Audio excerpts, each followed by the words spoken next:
Direto no assunto, com Paulo Mesquita. Olha, um funcionário público me procurou para conversar comigo e eu fiquei preocupado, viu? Mas serviu também para uma reflexão. Serviu para a gente refletir e entender como são as pessoas que estão ao nosso redor, se satisfazendo ou até sendo pagos por cada um de nós. Esse funcionário público me procurou, conversando comigo, informalmente, é claro. Mas eu fiquei preocupado porque ele trouxe uma informação realmente preocupante. Ele, que é um funcionário público concursado, mas independente de ser concursado ou apenas está prestando serviço, ou apenas está ali trabalhando na diária, essas pessoas e todas as pessoas merecem o nosso respeito. E aí eu quero trazer esta reflexão aqui. Você que é funcionário público, como você está tratando o seu semelhante que está do outro lado do balcão? Seja aqui na nossa cidade, no nosso estado ou no nosso Brasil, em qualquer lugar. E não tão somente se você é funcionário público, mesmo que você tenha algum tipo de autoridade e trabalha numa empresa privada. Eu duvido que o seu patrão saiba disso. Aquele funcionário que é uma pessoa muito simples, que trabalha num serviço pesado do dia a dia, aquilo que você talvez não tenha coragem de fazer porque, quem sou eu? Agora há pouco eu passei, tinha uma pessoa digna, uma pessoa honrada, empurrando um carrinho, catando o lixo, que às vezes você e você, deliberadamente, poderia ter guardado, segurado e colocado numa lixeira mais próxima, mas você jogou no chão. E aquele funcionário público está ali com aquela vassoura na mão, com o carrinho na outra, empurrando nesse solzão quente, ou seja, qualquer hora, juntando às vezes aquilo que eu e você e que nós podemos muitas vezes colaborar e sendo alguém educado, guardando para colocar no lugar certo, que é na lixeira, no lixo.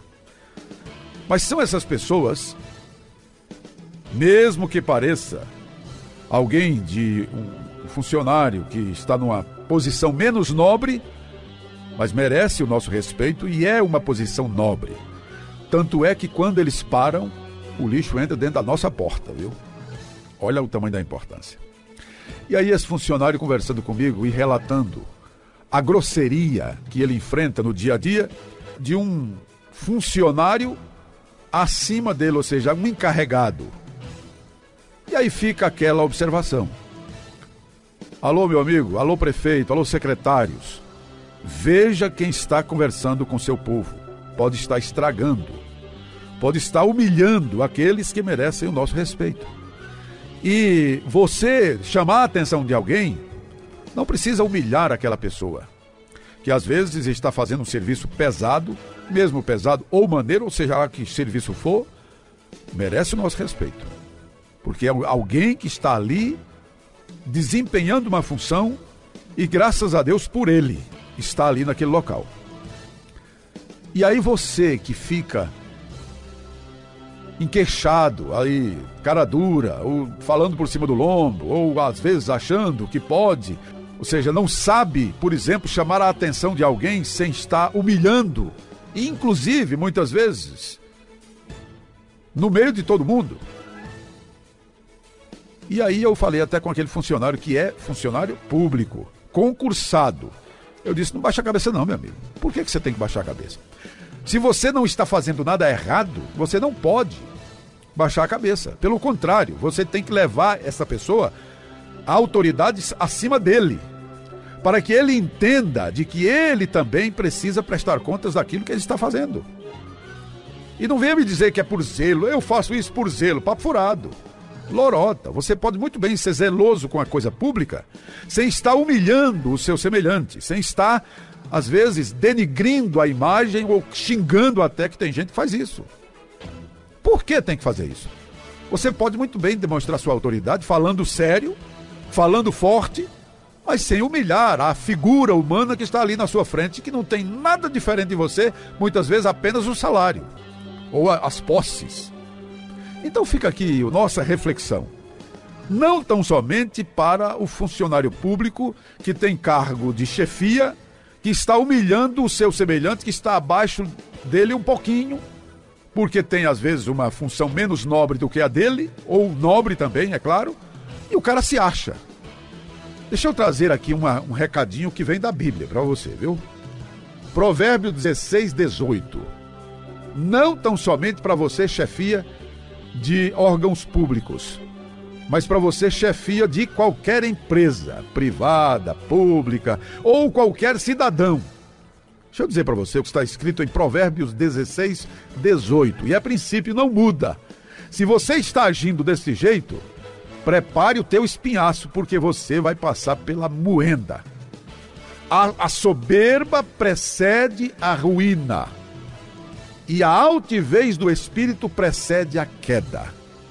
Então você que vive humilhando o seu semelhante, mesmo você que não tem autoridade sobre ele, mas tem gente que acha porque está num carrão, porque está numa motona, porque está nisso ou naquilo, porque é um engomadinho, acha que pode ficar tirando sarro ou gozando da cara do outro, porque o outro está catando latinha, juntando papelão, varrendo o chão, ou fazendo alguma coisa que ele julga não ser nobre, que eu, Paulo Mesquita, julgo ser nobre.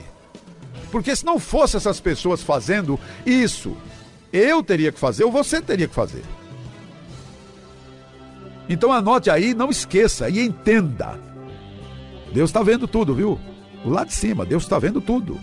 Ele está lá de cima porque não pode estar dentro de você, porque não encontra guarida no seu coração, mas ele gostaria mesmo, era de estar no seu coração. Não está porque não tem guarida, por isso ele está lá em cima olhando, mas não esqueça que não passa nada sem que ele perceba. A soberba precede a ruína, e a altivez do espírito precede a queda. Então a você e você, que tem um cargo de autoridade, agradeça a Deus, porque nenhuma autoridade existe na terra que não seja conferida pelo próprio Deus. Aí você diz, Paulo Mesquita, mas a autoridade assim, tem uma autoridade muito ruim, aquela vem de Deus? Não. Aquela autoridade, aquele cargo, foi Deus que permitiu que ele tivesse. Mas assim como Deus permitiu que ele tenha, Deus permita que ele caia também desse cavalo. Só para encurtar a história e terminar o nosso comentário. Também relatos bíblicos, né? Tinha um homem chamado Saulo de Tarso. Era um perseguidor dos cristãos.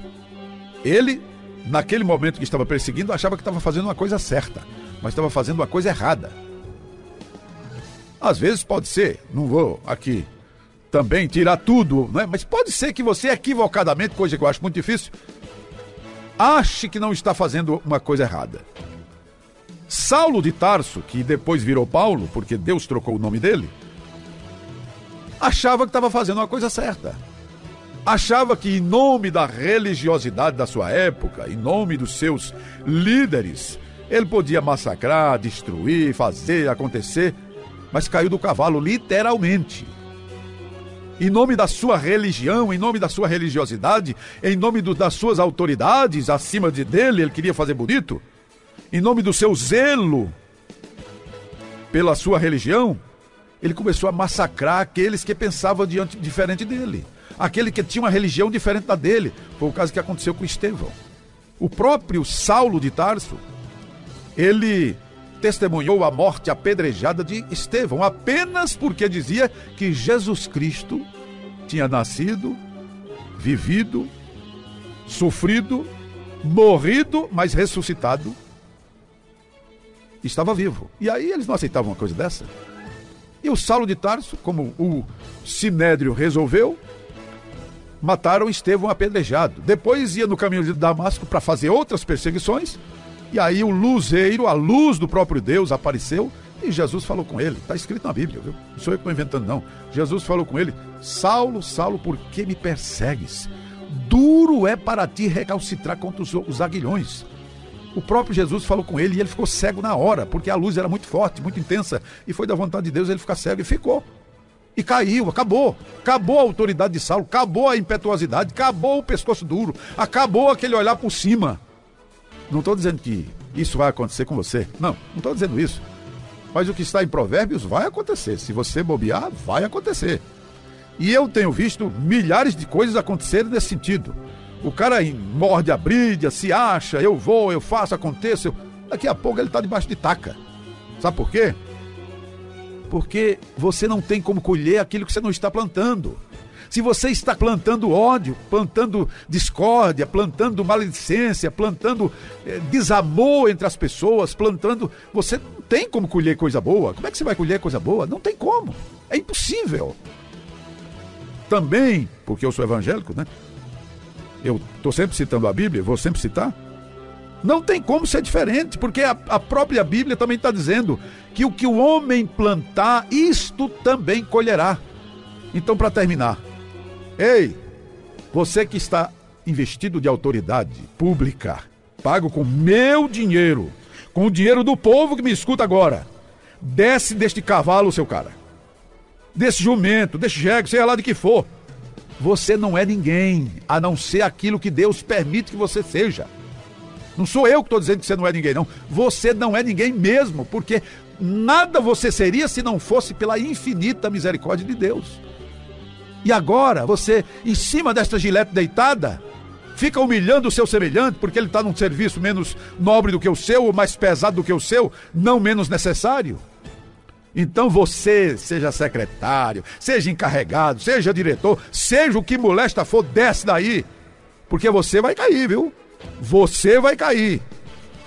E esses que estão praticando isso, assim como me relatou esse funcionário público queixoso, triste, por estar sendo humilhado por uma pessoa que se diz autoridade, desce daí porque você vai se arrebentar, viu? E fica aqui o recado. E a lição, para você que porventura esteja fazendo isso, fica como lição. Porque não dê bobeira não. É um princípio. E princípio não muda. Repetindo, para carimbar e encerrar o nosso comentário. Provérbios 16, 18. A soberba precede a ruína, e a altivez do espírito precede a queda. Então você que está cheio de soberba, se prepare para cair. Se prepare para beijar a lama. Não é a lona, não, é a lama. Este é o nosso Direto no Assunto. Pode acreditar.